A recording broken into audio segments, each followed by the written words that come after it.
KGF का dialogue है, History tells us that powerful people come from powerful places.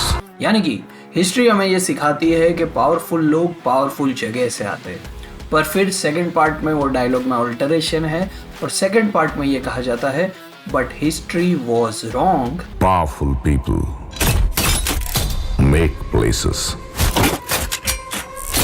powerful. यानी कि history गलत थी और पावरफुल लोग जिस जगह पे वो है उसे पावरफुल बनाते हैं।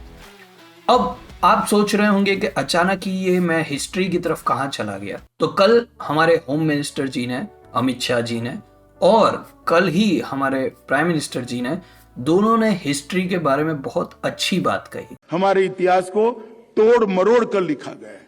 हो सकता है वो सही हो, परंतु हमारे इतिहास को गौरवमय तरीके से लिखने में अब हमें कौन रोक, हमें संशोधन करना पड़ेगा। उन्होंने ये कहा कि हमें जो हिस्ट्री पढ़ाई गई है वो काफी हद तक डिस्टॉर्टेड है और इसमें जो हम पे इन्वेडर्स थे, जो मुस्लिम इन्वेडर्स थे, ब्रिटिश इन्वेडर्स थे, उन्हें ग्लोरीफाई किया गया है। अभी तक इंडिया की हिस्ट्री में जो एजुकेशन सिस्टम में हम निकले हैं उसमें काफी अच्छी चीजें हैं, पर उसमें ये हिस्ट्री वाले एलिमेंट में थोड़ा प्रॉब्लम है और उसका रीजन भी मैं आपको बताता हूं। उसका रीजन है history is written by victors. इतिहास कौन लिखता है? युद्ध जीतने वाला। ये जो कोट है ना कि history is written by victors, इसका कोई एग्जैक्ट ओरिजिन तो नहीं पता है, पर यह कहा जाता है कि विंस्टन चर्चिल के साथ इसे काफी जोड़ा जाता है। अब लोग पूछेंगे कि विंस्टन चर्चिल ये कौन है?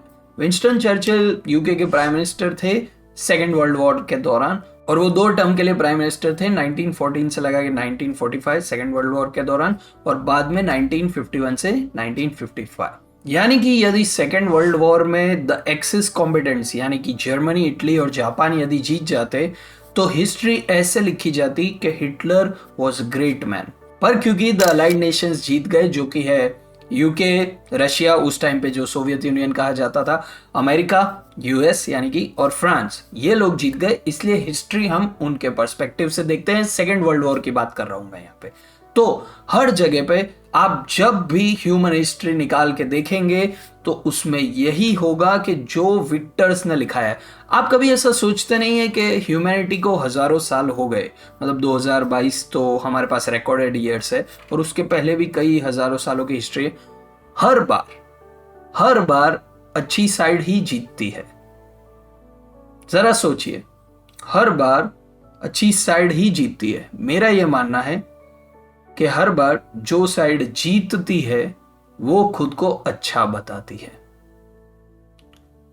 फिर से मैं रिपीट कर रहा हूं, जो साइड युद्ध जीतती है वो खुद को हमेशा अच्छा बताती है, उनके अकॉर्डिंग हिस्ट्री चलती है। और एक और कोट है कि माइट इज ऑलवेज राइट। यानी कि आप किसी इंसान से डिबेट कर रहे हैं, ठीक है, डिबेट में आप जीत गए, but end of the debate उसने आपको एक जोर से पंच मार दिया, तो कौन जीता? नुकसान तो आपका ही हुआ। ये सब जो चीजें मैं आपको सिखा रहा हूं वो सारी रियल लाइफ सिनेरियोस है। तो कंक्लूजन क्या है? तो ये ढेर सारे प्रवचन का ये कंक्लूजन है कि अब हम विनिंग साइड है। अब इंडिया एक ग्लोबल सुपर पावर है। अब इंडियंस दुनिया में हर जगह आगे हैं। तो अब आपके पास, मेरे पास, हमारे पास ये अपॉर्चुनिटी है कि हम हिस्ट्री को रीराइट कर सकते हैं। पहले जो गलती हुई अब देश उसे सुधार रहा है। और इस मामले में मैं बीजेपी गवर्नमेंट और नरेंद्र मोदी जी का पूरा समर्थन करता हूं। क्यों? क्योंकि कई बार मैं उनका क्रिटिसिज्म भी करता हूं, पर इस चीज में I agree with him 100%। Believe नहीं हो रहा, ये थोड़ा ज्यादा हो गया है ना? कोई बात नहीं, आज के लिए इतना ही, फिर मिलेंगे, बाय।